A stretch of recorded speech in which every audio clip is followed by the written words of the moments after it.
मैंने बहुत बार कहा,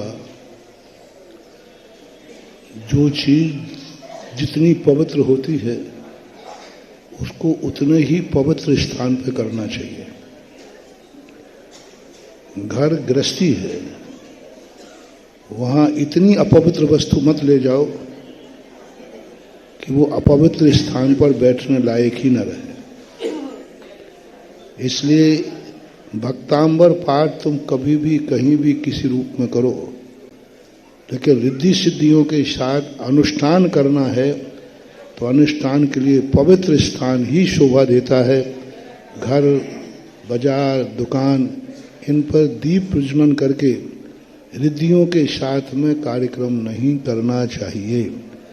मंदिरों में भी सामूहिक रूप से करना, अकेले बैठ करके करे कोई तो ये रिद्धियां हैं, इनके साथ में उनका कोई भी रूप स्थिति विपरीत बन जाती है। इसलिए मैंने अभी जितने भी लोगों को कहा, रिद्धि वाली आरतियों को, अकेले को मैंने कभी किसी को नहीं दिया, क्योंकि मेरी दृष्टि से इतना पावरफुल हो जाता है। वही भक्तांबर जब रिद्धि से पढ़ते हैं और रिद्धि के साथ दीप प्रज्वलन करते हैं, दीप प्रज्वलन करते ही वही श्लोक, वही भक्तांबर इतना पावर बढ़ जाता है कि वह पावर को तुम संभाल पाओगे हम नहीं कह सकते। पहले आपने देखा एक 0 पावर का बल्ब चलता था, उसके साथ एक डिब्बी रहती थी। डिब्बी में रहता कुछ नहीं था, तार लिपटा हुआ रहता था तांबे का। वो तार किस लिए लिपटाते थे? करंट के पावर को कम करने के लिए, और कोई कारण नहीं था कि वो करंट इतने तारों से घूम करके वहां तक जाएगा। यदि सीधा बल्ब लगा देंगे तो फ्यूज हो जाएगा। तो ऐसा ही तुम्हारा ये भक्तांबर अनुष्ठान, भक्तांबर के लिए नहीं कह रहा हूं, रिद्धि के साथ और भक्तांबर में दीप प्रज्वलन के साथ में अकेले नहीं करना, घरों में नहीं करना, भगवान के सामने मंदिर में ही करना चाहिए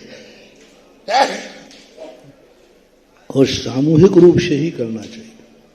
और इस समय कोई सांस्कृतिक कार्यक्रम नहीं करना चाहिए।